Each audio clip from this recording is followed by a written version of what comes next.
इतना ही नहीं, market crash हो रहा है, कच्चे तेल के दाम बढ़ रहे हैं, गैस के दाम बढ़ रहे हैं, सोने चांदी के दाम क्रैश हो रहे हैं।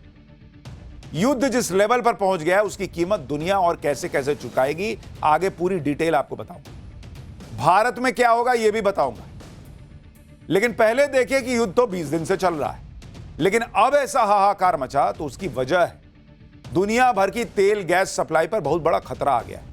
युद्ध की वजह से 20% तेल गैस सप्लाई पहले से बंद, अब तो सीधे तेल गैस प्लांट पर हमले होने लगे। प्रोडक्शन यूनिट ही उड़ा दीजिएगा तो तेल बनेगा कैसे? कल को स्ट्रेट ऑफ हॉर्मुज खुल भी गया, जब वहां तेल ही नहीं रहेगा तो आप सप्लाई क्या कीजिएगा? आप देखिए कि 24 घंटे में ईरान ने कतर के सबसे बड़े गैस प्लांट पर हमला कर दिया, जो दुनिया का सबसे बड़ा गैस प्लांट और जहां से दुनिया की 17 से 18% गैस की सप्लाई होती है। ईरान ने सऊदी अरब की सैमरेफ रिफाइनरी पर अटैक किया, जो मिडिल ईस्ट की बड़ी तेल रिफाइनरी है और जहां 4 लाख बैरल तेल प्रतिदिन उत्पादन होता है। ईरान ने कुवैत की 2 मुख्य तेल रिफाइनरीज पर ड्रोन अटैक करके आग लगा दी, जहां से 7 लाख बैरल तेल प्रतिदिन का उत्पादन होता है। ईरान के हमले के डर की वजह से यूएई को अब 2 बड़े तेल गैस प्रोडक्शन प्लांट बंद करने पड़े। वहां पर हैबशन गैस फैसिलिटी और बॉब ऑयल फील्ड पर मिसाइल अटैक हुए। यानी या तो फोड़ दे रहा है ईरान, या उसके डर से यह सप्लाई और रिफाइनरी बंद हो रही। और इसमें सबसे ज्यादा खलबली मची है कतर पर हमले को लेकर, क्योंकि कतर में जिस गैस प्लांट पर ईरान ने हमला किया, वहां पर सप्लाई, वहां की सप्लाई पर दुनिया के बहुत सारे देश निर्भर हैं। ईरान ने अपने पार्स गैस फील्ड पर हमले का बदला कतर के रास लाफान गैस फैसिलिटी पर करके लिया है। उसकी तस्वीरें आपको दिखा रहा हूं। ईरान ने 14 मिसाइलें इस गैस फील्ड पर मारी, भाई पूरा फोड़ के रख दिया है। कतर का रास लाफान गैस फील्ड दुनिया का सबसे बड़ा एलएनजी एक्सपोर्ट और प्रोसेसिंग हब है। इस हमले में कतर को काफी नुकसान हुआ है और हमले के बाद कतर ने प्लांट में प्रोडक्शन को पूरी तरह रोक दिया। क्या प्रोडक्शन होगा, देख रहे हैं कैसे आग लगी हुई है। आप इन तस्वीरों को देखकर यह अंदाजा लगा सकते हैं कि सबसे बड़ी रिफाइनरी है ये। दुनिया का 17-18% गैस यहां से निकलता है और आज उसकी हालत आप देख लीजिए। सीधा 17-18% गैस दुनिया के मार्केट से निकाल दीजिए, हाहाकार नहीं मचेगा। इससे पहले 2 मार्च को भी कतर के इस प्लांट पर हमला हुआ था। उस अटैक के बाद भी कतर ने प्रोडक्शन को सस्पेंड कर दिया। इस तरह के गैस प्लांट पर हमला दुनिया का कितना नुकसान कर सकता है, इसे आप इस बात से समझिए कि अगर युद्ध बंद भी हो जाए तो भी इस तरह के गैस प्लांट को फिर से प्रोडक्शन शुरू करने में अभी महीनों लगेंगे बॉस। कतर के एलएनजी हब पर हमले से भारत की चिंता बढ़ गई, क्योंकि भारत को बहुत भारी मात्रा में एलएनजी की सप्लाई यहीं से होती थी। आप देखिए कि भारत अपनी कुल खपत का 50% नेचुरल गैस इंपोर्ट करता है। 2024-25 में 270 मिलियन टन एलएनजी इंपोर्ट किया था भारत ने, और उसमें से 112 मिलियन टन यानी करीब 41% सिर्फ कतर से इंपोर्ट हुआ था। कतर की एलएनजी का इस्तेमाल भारत में बड़े लेवल पर पावर जनरेशन, इंडस्ट्री ट्रांसपोर्ट और घरेलू इस्तेमाल के लिए होता है। भारत की बड़ी बड़ी कंपनियां कतर की एलएनजी पर डिपेंडेंट हैं। पीएलएल यानी पेट्रोनेट एलएनजी लिमिटेड, गेल इंडिया और जीएसपीसी जैसी भारतीय कंपनियां बहुत लंबे समय से कतर से एलएनजी मंगाती रही हैं। इसलिए कतर के एलएनजी हब पर ईरान के हमले के बाद भारत में गैस का संकट खड़ा हो सकता है, इसकी चिंता बड़ी हो गई है। लोगों के मन में डर भरने लग गया है कि भाई चलिए आप डिप्लोमेसी कर रहे हैं, इधर उधर से मंगाने का प्रयास कर रहे हैं, लेकिन अगर जहां से इतनी बड़ी मात्रा में आता है वही तबाह हो गया, बर्बाद हो गया, तो क्या करेंगे आप? दुनिया क्या करेगी? ईरान ने सऊदी अरब के सैमरेफ रिफाइनरी को धुआं कर दिया। सऊदी के लिए यह रिफाइनरी बहुत इंपॉर्टेंट इसलिए है क्योंकि स्ट्रेट ऑफ हॉर्मुज बंद होने के बाद से सऊदी अपना तेल इसी रिफाइनरी से निकाल रहा था, लेकिन अब ईरान ने इसे भी रोक दिया है। आप देखिए कि सऊदी अरब की यह रिफाइनरी लाल सागर के तट पर है। सऊदी अरब ने पूर्व से पश्चिम तक एक तेल पाइपलाइन डाली हुई है। जब ईरान ने हॉर्मुज स्ट्रेट बंद कर दिया तब भी सऊदी को बहुत फर्क नहीं पड़ा, क्योंकि भाई उसने तेल की लाइन डाली हुई है। वो इसी पाइपलाइन के जरिए पूरब की रिफाइनरियों का तेल पश्चिम में लाल सागर भेज रहा था और यहां से वो आसानी से तेल बेच दे रहा था। लेकिन जब ईरान के गैस फील्ड पर हमला हुआ तो ईरान ने भी सऊदी के इस रिफाइनरी को निशाना बना दिया। ईरान ने 18 दिन पहले भी सऊदी अरब की सबसे बड़ी तेल कंपनी अरामको को ड्रोन और मिसाइलें दागकर फोड़ा था, जिसके बाद सऊदी को यह रिफाइनरी बंद करनी पड़ गई थी। ईरान ने कुवैत को भी नहीं छोड़ा।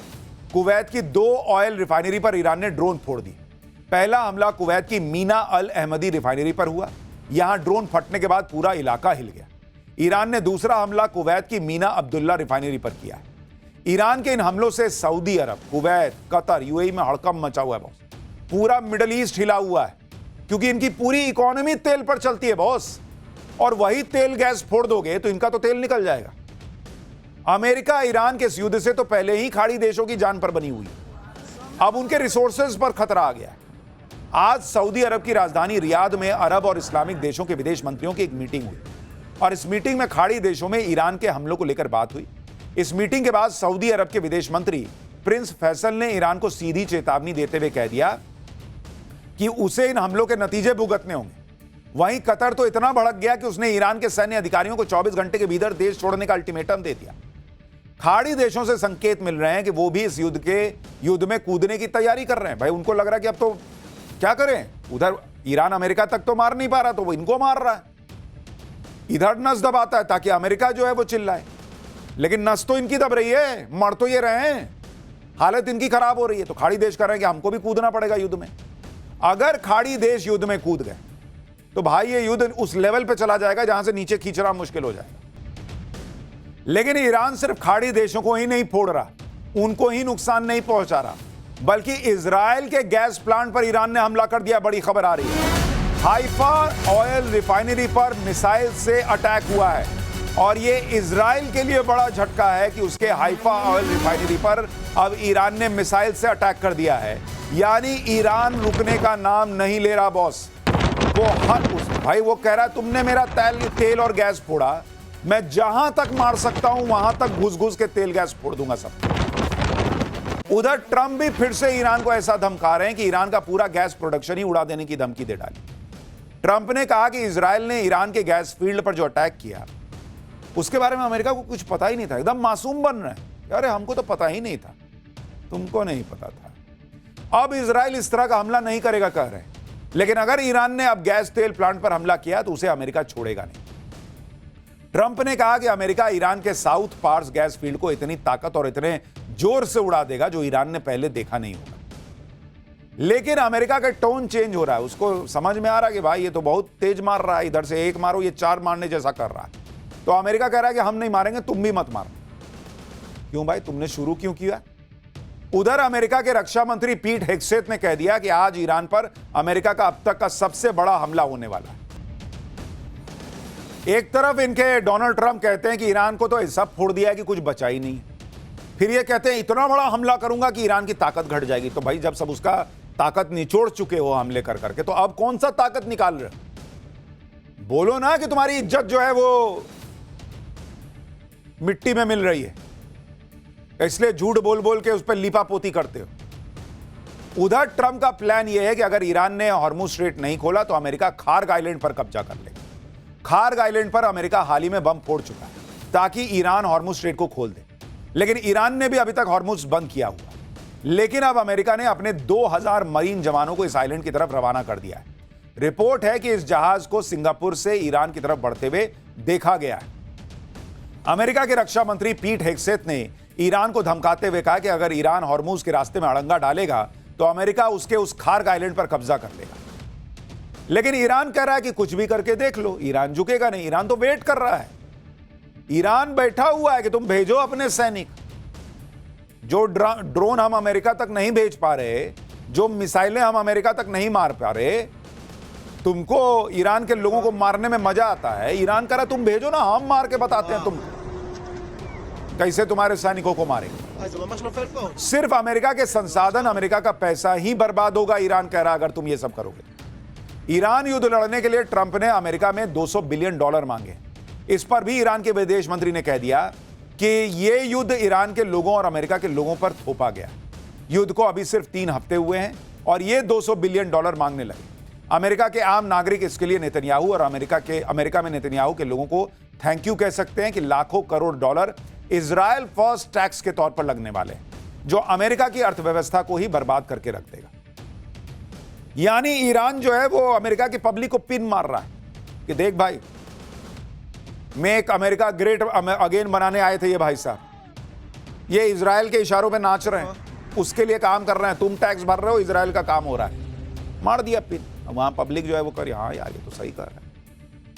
देखिए बात सही भी है, जितना पैसा अमेरिका ने करीब 3 साल के यूक्रेन युद्ध में खर्च नहीं किया, उससे कहीं ज्यादा रकम वो 3 हफ्ते में ईरान के खिलाफ लगाने वाला है। आप देखिए कि यूक्रेन युद्ध पर अगर आप देखेंगे अमेरिका का खर्च कितना रहा है, अमेरिका का खर्च अगर आप देखने बैठेंगे कि वो कितना युद्ध पे खर्च किया, तो जो यूक्रेन युद्ध है, यूक्रेन वॉर, उसमें अगर आप देखेंगे 2022 से 2025 की बात कर रहा हूं, उसमें अमेरिका ने कितना खर्चा किया, 16 लाख करोड़ रुपए 3 साल में बॉस, 16 लाख करोड़ रुपए। और ईरान युद्ध में, ईरान वॉर में अमेरिका कितना खर्च कर रहा है, 9,000 करोड़ सीआर पर डे खर्च कर रहा है बॉस, पर डे। और 20 दिन में इसका मतलब यह है ऑलमोस्ट 2 लाख करोड़ रुपए वो खर्च कर चुका है, 2 लाख करोड़ रुपए 20 दिन में। और बजट मांग रहा है कि 18 लाख करोड़ रुपया और दो। तो आप देखिए कि 2 लाख करोड़ इधर और 18 लाख करोड़ का बजट मांग रहा है, तो 20 लाख करोड़ हो गया। तो जितना 3 साल में खर्च नहीं किया यूक्रेन युद्ध में, उससे ज्यादा तो ईरान में खर्चा कर देगा। तो ईरान करा कि मारो, हमको क्या है, हम थोड़ी कहते हैं कि हम दुनिया के सबसे बड़े देश हैं, हम दुनिया के सबसे ताकतवर देश हैं, हम पूरी दुनिया को चला रहे हैं। डुबाओ, फाड़ो पैसा, अपना डॉलर फाड़ फाड़ के फेंकते जाओ, जलाते जाओ, हमको क्या, हमको तो मार नहीं बैठो ना, हम तो मार ही रहे हैं, तुम्हारी इकोनॉमी मार के मर जाएंगे, ईरान कह रहा है।